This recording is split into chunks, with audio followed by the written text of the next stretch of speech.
We received the union's health and economic proposal. Last time we presented a health proposal.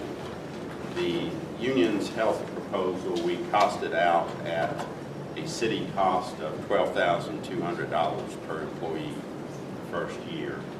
The city's proposal that we presented last time was in the same format as the union's proposal, the same three plans, a legacy plan, a value plan, and a consumer-driven plan.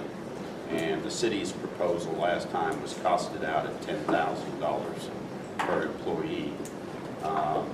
We made that $10,000 per employee proposal, sort of splitting the difference between the current cost of the current plan of $14,800 per employee to the city and the civilian plan, which is about $7,500. As we've talked about in the past, the current plan is unsustainably going up at 20% plus per year. We indicated last time that we would come back with a revised health proposal and an economic proposal. So we are going to give you everything today. Let me first address the city's revised health proposal.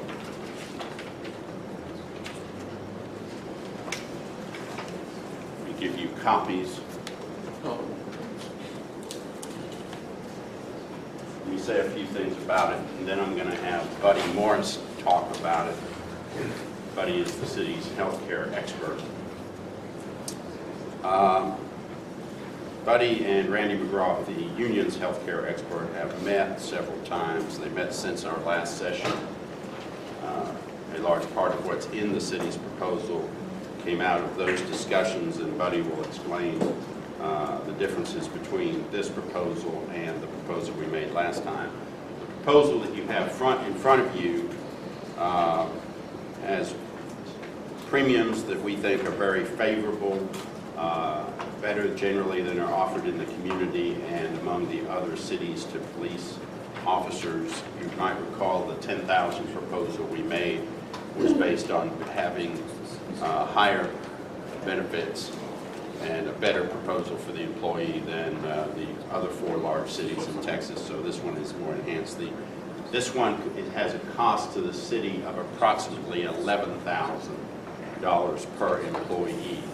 We retain the legacy plan, which is a carryover of the current, for 1 year under the proposal we're making today. We have a value plan, we have a consumer-driven health plan. You will see there are no deductions for employees or their families under the consumer-driven health plan, and there's no deductions for employees under the value plan, although there are deductions which we think are modest for family under the value plan. If an employee selects the consumer-driven health plan, the city will pay that employee during the first year of the new agreement $2,000 and $1,000 in the second year and $1,000 in the third year. And that's per employee who selects the consumer-driven plan regardless of family coverage or just individual employee coverage. That payment will be into a health savings account and it carries forward year to year. And I'll talk more about that and how that interacts or intersects with the economic proposal we're going to make. Buddy, do you have any comments on this? Well, as you guys know, Randy and I left this meeting a week ago and went and talked to another location. We had a very positive, fruitful meeting. We went through the illustration that we gave you guys last week. It's titled City Proposal 9/30/2014. We talked about some of the intricacies and the ramifications of some of the planned benefit changes that we were suggesting. Keep in mind that this plan that we talked about last week fell within the $10,000 per head scenario, which was the goal. After Randy and I discussed for a couple of hours making some modifications to this, and we again, it's a balancing act. A, we're trying to do something that that we think the members, that will be palatable to the members, and at the same time help us mitigate claims on a go-forward basis. And so what we did was we replaced all of the out-of-network benefits in each of the 3 plans. Like, you know, I said last week that out-of-network benefits are immaterial for this group. The members do a great job of staying in network and using providers that are part of the network, which reduces claims dramatically.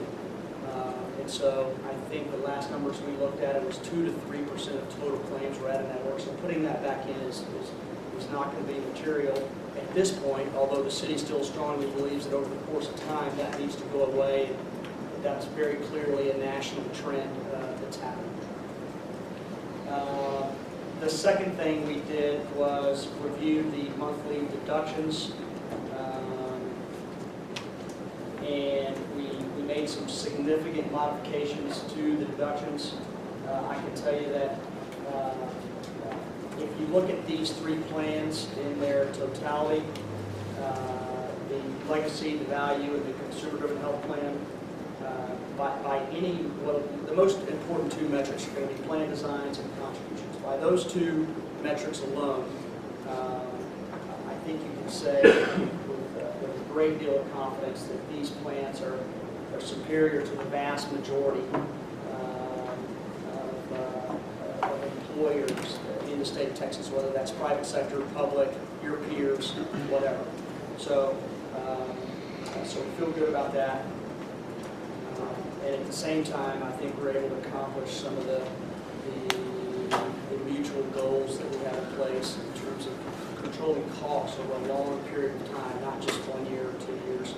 You know, we want to be sure that everybody has an opportunity to use this care and use it effectively and efficiently when they need it. By the same token, we want to put them in a position where if they make good choices, it's less out of pocket for everybody. So that's essentially what we did. A few more things on healthcare, and then let me move to wages. With the healthcare proposal we gave you, we felt like we had split the difference basically between the $7,500 civilian cost and the $14,800 current plan costs with our $10,000 offer. We basically split it again between the $10,000 last city proposal and the $12,200 union proposal. With this proposal that we gave you today, we've gone as far as we can go when you combine it with the economics proposal that I'm going to discuss now. Let me give you 2 other documents.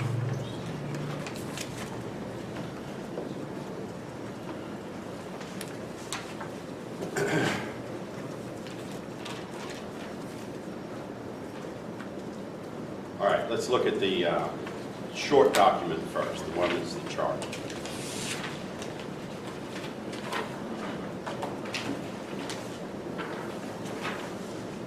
This summarizes what we are proposing economically. Healthcare at 10948, that's the proposal you just received. That line of numbers is the cost above the current budgetary number for fiscal year 15. The wage payments that we're proposing are the rest of this sheet. We're proposing a lump sum payment to be made in December of this year of 1.5% of each employee's earnings, earnings being defined as base pay, longevity, supplemental pay, and overtime that each employee earned in fiscal year 2014. So you would take all of those items, or total pay, take 1.5% times it. An easy multiplication number is 100,000 would be $1,500. That's for year 1. Year 2, we're proposing 2 components. One is a 1% lump sum payment to be made in December of 15.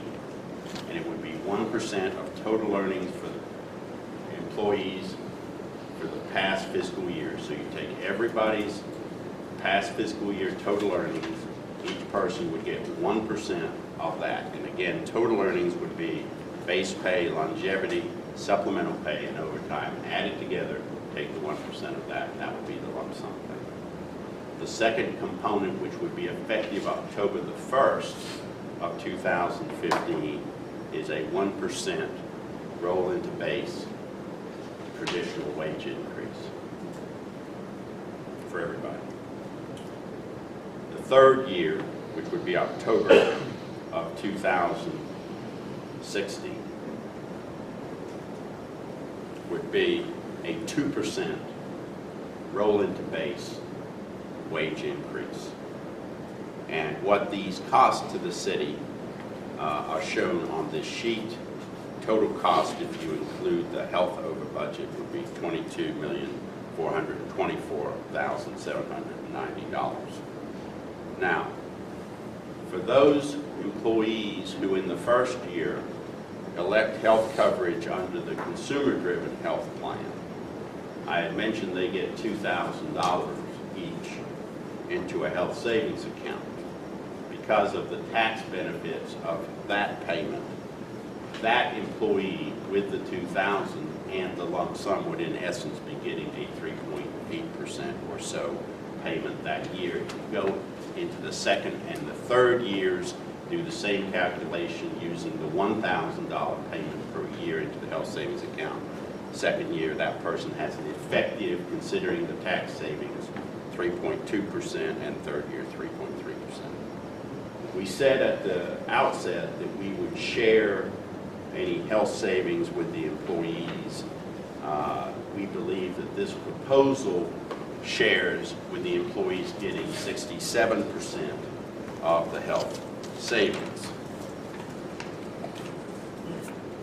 The other document that I gave you is a tentative agreement, which basically in paragraph, this document is intended to lay out all of the items that are currently pending. Item 1 deals with the health plan that we just discussed. Item 2 and 3 deal with wages and lump sum payments. Item 4, as you know, we have serious issues with the evergreen language, and we continue to propose its elimination. Item 5 we've discussed previously is the requirement that the city has to get rid of patrol cars at 70,000 miles. We believe that that requirement should be lifted, or we should agree on some larger number because cars are more durable than they used to be. Take-home cars is in item 6.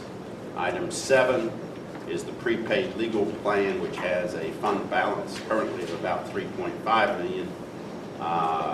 It's costing the city $912,000 per year. We feel strongly that should be eliminated.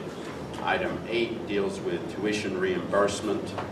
As you know, that's about a $350,000 cost per year for police and law degrees, air conditioning repair, things that we don't believe are relevant to the job. We're flexible on this, and we believe there's some common ground that could be reached on that. And item 9 just is a miscellaneous language changing items that are just there. So that's just really intended to summarize everything that's outstanding in one document. That's our proposal.